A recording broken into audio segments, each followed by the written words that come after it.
Welcome to Tuesday's edition of Take 5, where in these days we've been taking 5 minutes. I think last time it took 6. And we've been looking at the 10 Commandments. 5 on 10, I think is what we call it. And we're still in the second commandment, and I want you to hear it again. Which, by the way, I hope these are effective for you. Even as we talk about worship and about don't make idols for yourself. Don't make carved images of yourself for yourself, or of yourself for that matter. Last week we got to talking a little bit about what does this entail and what doesn't it entail. Have you ever gone into a church or a worship setting where there's nothing on the wall, nothing in the ceiling, no paintings, no crosses, no pictures? And you kind of stark and you think, that's interesting. Or have you ever gone into a church with all kinds of artwork and statues and icons? And that's interesting too. I think it's more than an artistic statement. It's often a theological statement. Both traditions.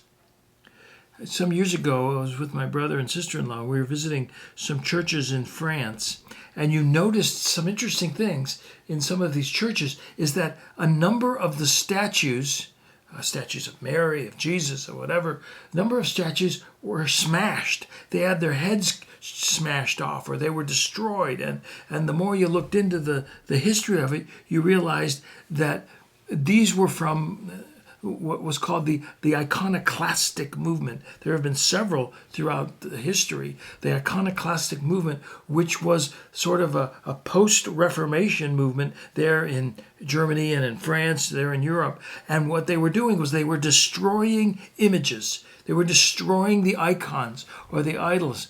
And they were based this destruction was based on a particular understanding of this second command, that you shall have no carved images. Aha, okay, let's go. Let's destroy all of the carved images. And yet, go back and listen to last week's show, last Thursday's show, because I think the conclusion, when he says, do not make a carved image in heaven or in the waters, don't bow and worship, don't serve them. I came to the conclusion that he's not forbidding the art. He's not forbidding the visual representation of what can be seen, whether it's the person of Christ or a dove or a Bible character.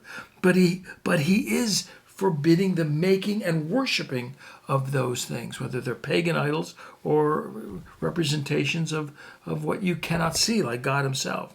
This was a big deal during and after the Reformation. It was a big deal in Martin Luther's day. And there was even a person that followed right alongside him in the German Reformation, a guy by the name of Karlstadt. And Karlstadt was there in Wittenberg, and he took this second command very, very literally, and he not only taught about no images, no crucifixes in our church, he inspired people to begin destroying those statues, those images, those icons wherever they are seen. And so not just him, but throughout the churches of Western Europe, you are seeing that this movement of iconoclastic destroying of the icons spread throughout Europe. Well, Luther had a very interesting thing to say, and Luther's usually pretty tight when it comes to the law. Here he says this: I approached the task of destroying images by first tearing them out of the heart through God's word. In other words, idol factory again. Where's the idol? It's in my heart, first and foremost. I destroy the images by starting with my heart. He says, for when they are no longer in the heart, when the idols are no longer in my heart, they can do no harm when seen by the eyes. See what he's saying? He's saying the problem's lying in here. It's not in my eyes. It's not in the artwork. Idolatry, Luther says, happens not merely by erecting images and worshiping them, but rather it happens in the heart. For Luther, and I think for us, the issue is always the heart. What are we worshiping? Am I worshiping that statue? then no, stop, do it. Am I worshiping my car, my watch, my sex, my technology, any icon? Get rid of it. But the problem is always in the heart. God's heart is to love and redeem his people. And he wants them to love and honor him in return, the real him. And when we love or serve something that is lesser than him, that's when we get into trouble. Final words by Luther. The confidence and faith of the heart alone make both God an idol. In other words, the idol is produced in your heart. The worship of God is produced in your heart. That's where it starts. I'll see you.